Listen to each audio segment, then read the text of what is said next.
Hi, everyone. It's Angela here, and I just wanted to wish everybody a really happy summer.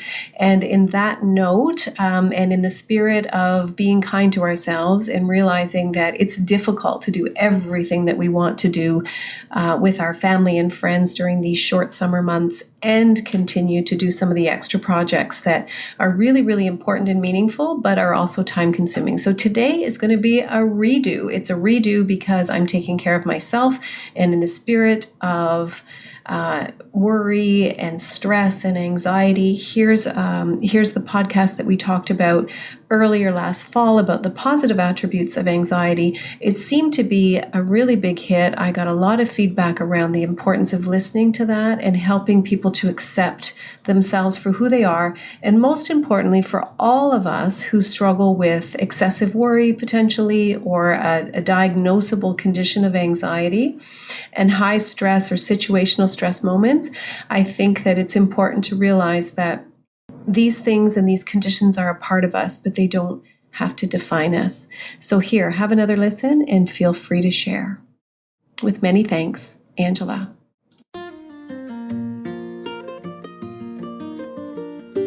Welcome to Kitchen Table Conversations, a series of short and shareable conversation starters for those of us who have or love and support people with a complicated and beautiful brain. Here's your host, Angela Geddes. Hi, everyone, and welcome to another edition of Kitchen Table Conversations. Thanks for tuning in again today. It is my hope that you find these conversation starters to be helpful and a way that you can bring some of these topic areas home to your circles and explore for yourself some of the important messaging, at least important in my opinion, that I think may be very helpful to those sitting around your table and beyond as well.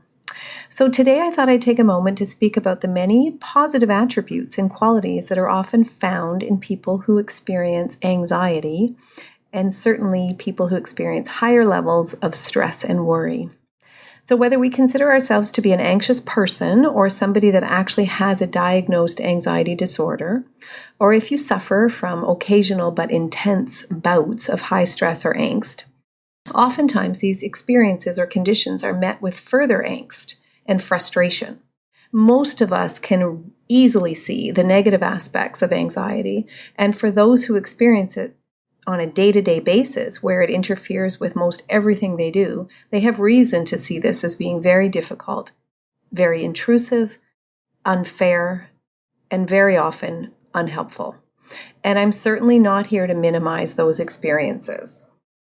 However, for those who know me, I do tend to focus on a strength-based approach and looking at certain circumstances from a different perspective. As one of my veterans often says to me, "Thank you for helping me to see the other side of the tree."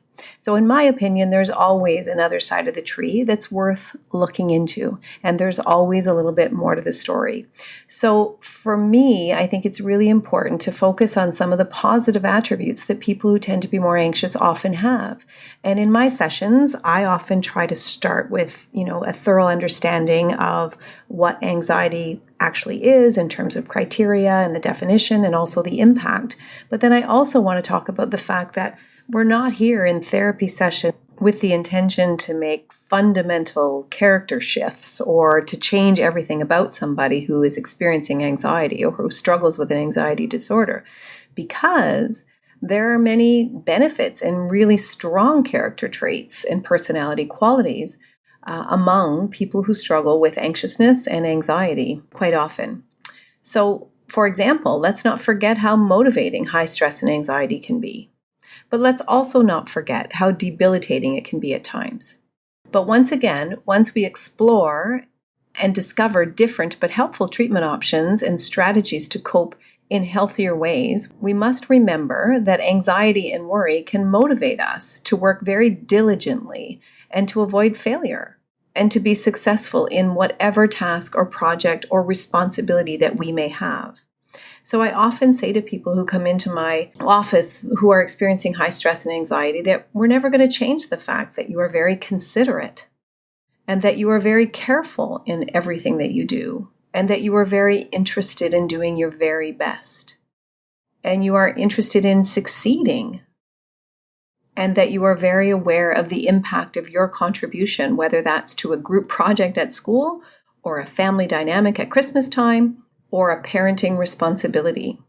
Whether you have financial worries and or vocational struggles, these circumstances can be very motivating for an anxious person to find different opportunities that will provide some with the outcomes that they are looking for.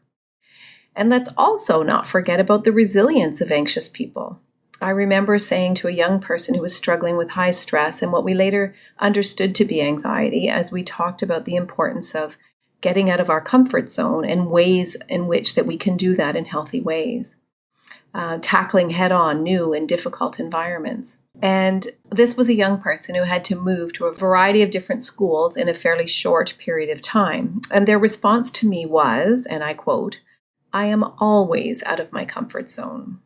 So this was very enlightening, but also pretty sad for me to hear. But the statement spoke to both the need to address these situational stressors and anxiety that this person was experiencing, but also to point out the resilience of how, despite the anxiety and the high stress transitions and circumstances within their lives, they did continue to tackle whatever was in front of them head on.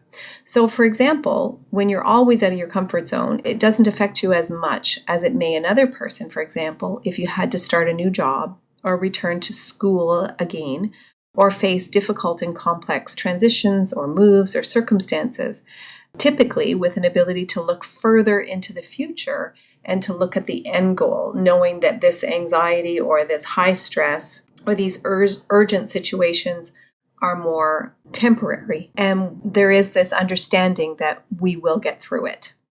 So I think these are really important considerations. And also, we can't neglect the fact that anxious people are there to point out some of the red flags, and they're better able to identify when there might be a warning signal or a warning sign that they have to pay attention to. And anxiety does often point us to an area of our life that needs some of our attention. And this can be really helpful so long as we develop a bit of a plan to actually face some of our discomfort and our concerns very intentionally.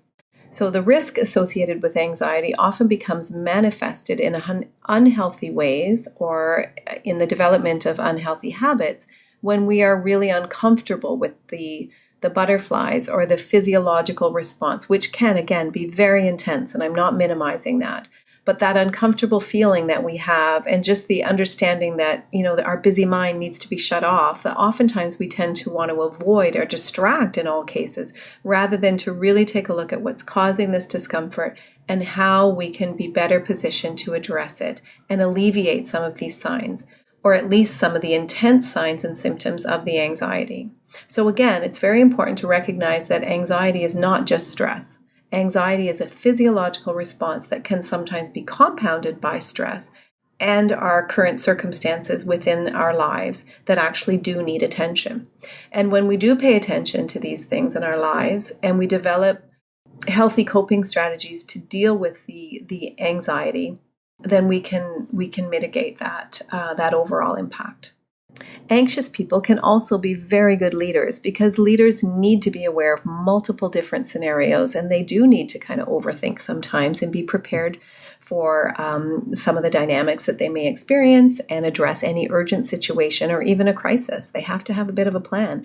Anxious people are more used to uncomfortable feelings, so therefore they're not shaken quite to the degree of others when there are more urgent situations. And they are sometimes more comfortable dealing with them and developing plans, or maybe they have a couple already. So again, this is my attempt to help show some of the positives and bring hope to those who are experiencing anxiety, and certainly not to mitigate or to misrepresent the significance of somebody who's experiencing an anxiety disorder, because I do know that the impact is intense and quite challenging for very many. So I do encourage people who are experiencing difficulties with their sleep patterns, for example, whether they've lost or gained an appetite, maybe eating is now becoming a bit of an issue, or you find yourself overthinking to the point where it's disruptive and other things that used to bring us joy are not so much anymore, and that it may be impacting our relationships or our productivity at work. So anything that's out of your ordinary, I encourage everyone to consult with someone. Consult with your physician or your healthcare provider, and certainly explore what mental health or wellness services may be available in your community.